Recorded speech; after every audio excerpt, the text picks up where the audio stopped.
Hello, today I'm going to be reviewing A Touch of Light by Thiago Abdalla. This is book 1 in the Ashes of Avarin trilogy, and it is also an SPFBO Award finalist.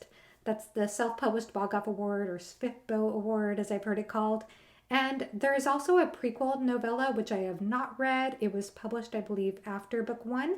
The second book in this trilogy is set to come out in February next year, and there's a gorgeous griffin on the cover. So there are griffins in this world. I did read this via ebook and audiobook. I had the ebook, and then Thiago Abdalla very kindly gifted me the audiobook, and so I consumed it via both formats. But this series, in addition to having griffins in it, is noted because it has a unique perspective on death that's explored in this trilogy. So in this world, we have the domain, which is a set of kingdoms. They worship the Church of the Seraph. The Seraph is a goddess who left the land due to so much death, and so death is seen as the enemy. It is something not to be acknowledged. It's a bad thing, and those who are faithful enough to the Seraph are said to be blessed with eternal life. Meanwhile, another part of the world has the clans lands, and there are 4 clans, but we mainly follow the Ronar clan in this book. The clan perspective is very different about death. In contrast to seeing death as the enemy, the clan perspective is that death is something to be acknowledged. It's something that you offer to the earth. So the Ronar clan lives around a volcano. There are people called the Slopers who live in the slopes of the volcano.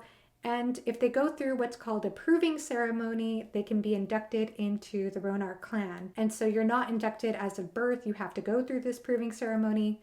And of course, these different perspectives on death and the world are explored through 3 different characters. We have Adrian, who is the prince of one of these kingdoms in the domain.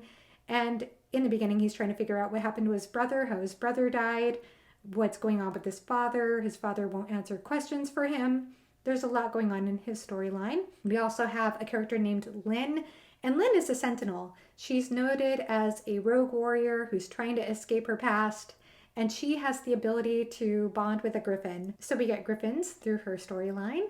And then we have Nasha, and Nasha is of the Ronar clan. She's a hunter, and she has this ability to feel people's emotions very deeply, which she sees as a curse, and she's trying to get rid of this curse. In addition to those who are interested in griffins in fantasy and exploring death in a unique way, I believe this will greatly appeal to plot-driven readers.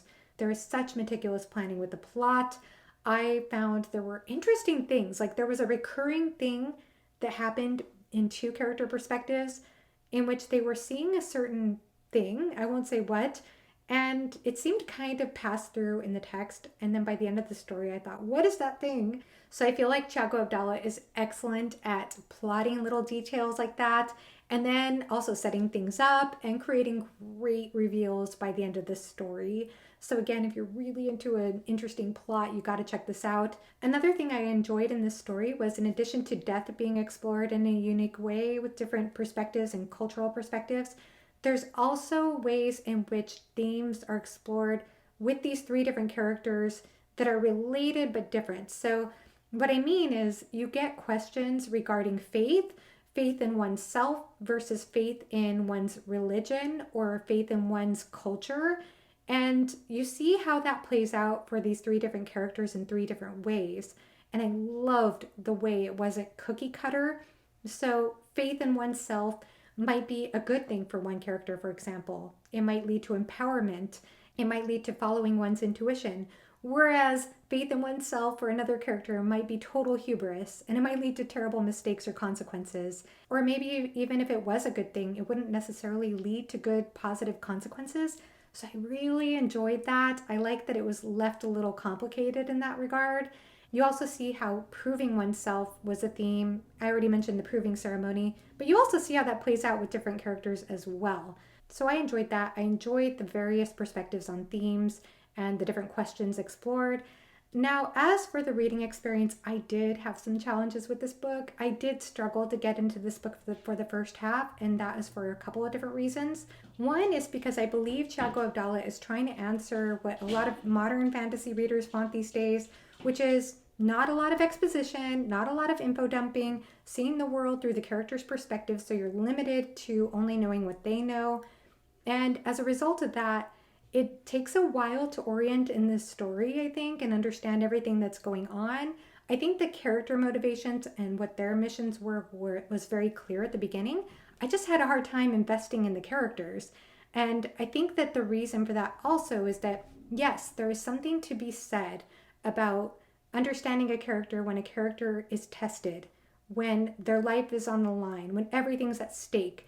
But I also like the dimension of knowing a character when they are not in fight or flight. Who are they when they're not trying to save the world or save themselves or grappling with something really deep and difficult? So I wanted a little more fleshing out of the characters in that regard.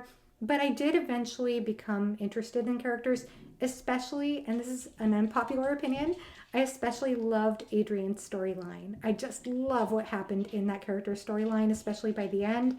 Um, so that's an unpopular opinion, I think, because I think most people end up investing in Lynn's storyline, and there were fantastic things regarding griffins. I loved some of the imagery, especially towards the end of the book, which I won't give away. And the other thing that I have to say is that once I finished the book, I actually went back and reread the prologue. I never do that. I know you're supposed to do that. I know that prologues are there for a reason. They set up foreshadowing, they set the tone of the story, they offer certain questions. And by the time I finished the book, I did immediately want to go back and reread it, so I did. And it was fascinating to see which questions were still left unanswered.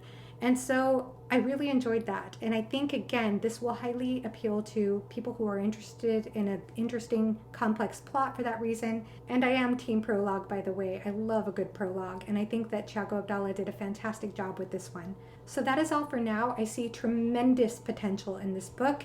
And I have to say, for a self-published book, this is one of the most polished, editing wise, I've ever read. So that's a huge plus. And I hope that you'll enjoy this if you pick it up. So that is it for now. Thank you so much for watching and have a great rest of your day. Bye-bye.